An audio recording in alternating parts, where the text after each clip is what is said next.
All right, here we are, part 3. We're a third of the way through everything. And I'm going to say we're doing pretty good. Yeah. Because last year, a third of the way through, we were a little goofy. But a year of hard physical training, preparing ourselves for this. Lots of intense practice. Yeah, exactly. We have lots of practice. We're doing pretty good. Yeah. So this is The Harvest Irish Whiskey by the Irishman. Of course, it is from Ireland, which can't say no to Irish whiskey. So we're here on our third set. So let's give it a look, a smell, and a taste. So I think it's definitely straw Yes, on the color. definitely light in color. I get a sweetness, very like cocoa flavors Yes, on the nose. yeah, definitely. But a slight spice. It is caramel, vanilla. Now, if I'm not mistaken, I believe this is a little bit lower on the proof side. 80 proof? I believe you're right, yes.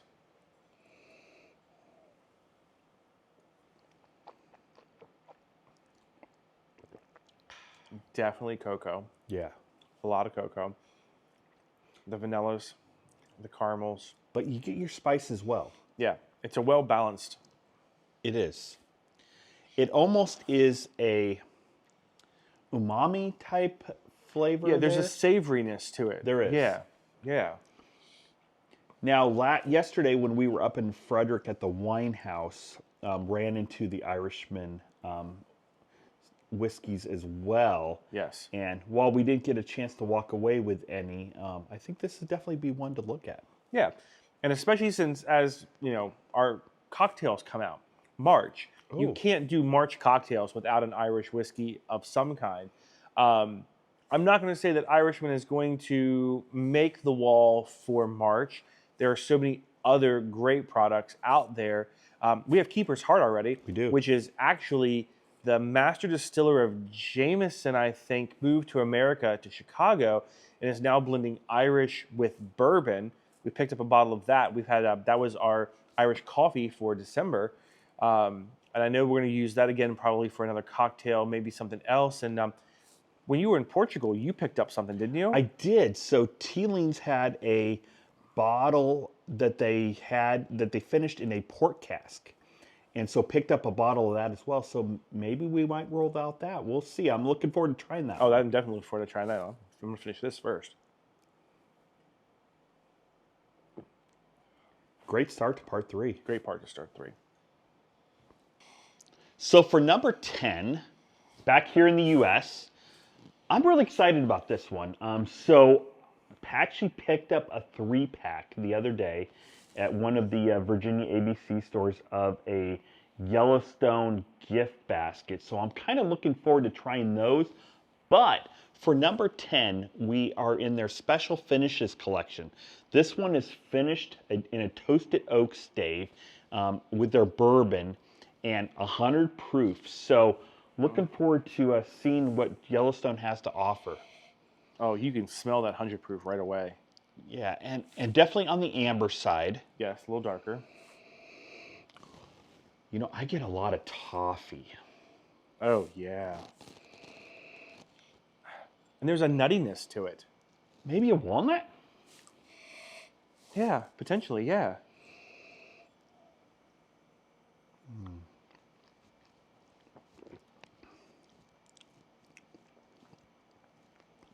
So I get a lot of that toffee. Mm-hmm. You know, I actually get some little bit of black tea in there as well. And there's a spiciness to it, but it doesn't give you that rye spice. It's almost like, No.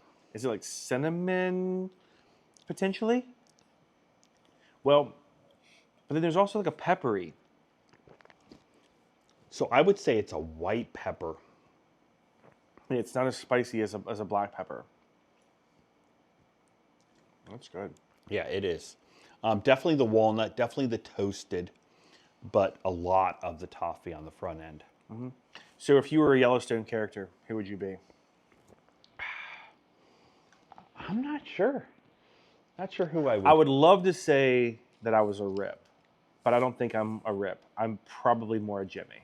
Yeah, well, I will say that I'm looking forward to doing a tasting of all three of those Yellowstone products Oh yeah, in a future episode. Oh, for sure. For sure, for sure. All right, number 11, Milliman Green. So this is a triple cask.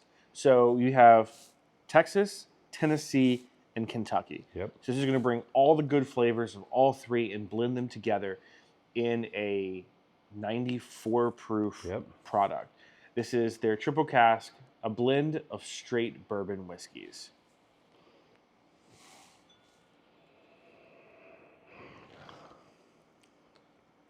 Sweet vanilla. Yeah, so I get floral notes as well, Yes. but there's also spiciness to it.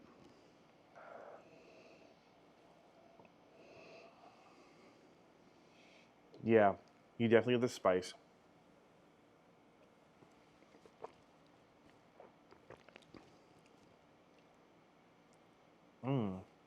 Smooth. It is, but very forward on the vanilla. Yes. There's a warmth. There is. It lingers quite a bit. There's almost like a silkiness to it as well. It not as creamy as the custard that we've talked about in the past, but still like you said, that silkiness, that the way it moves through your mouth. And the warmth just very much lingers right there. Yeah, yeah. Another bourbon that you got. I don't quite understand how this is working I know. out. Not as many ryes in this box, evidently. As you will probably see, or from last year, when we did the 2024, all the ryes ended up in Josh's lap. So kind of surprised to see some of the bourbons. Which, of course, I wasn't mad at. But, I'd much rather see the bourbons.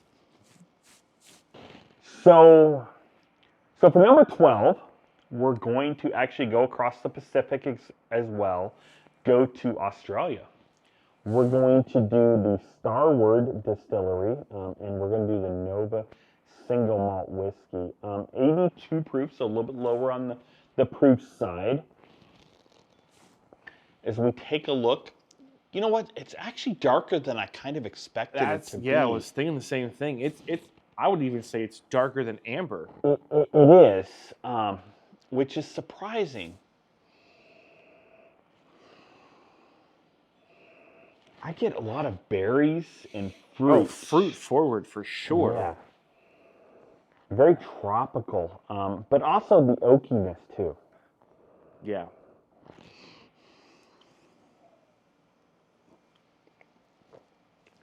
Oh, those fruits are so forward.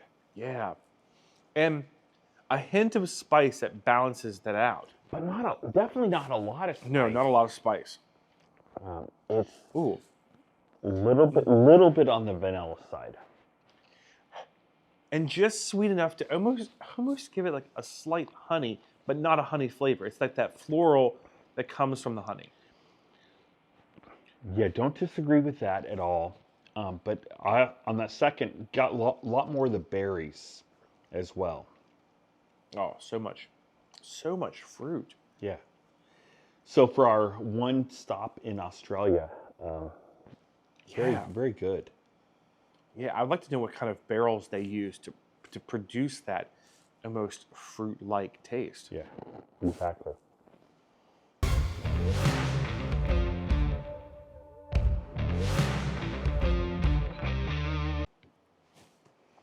Okay. Great part to start through. Yep.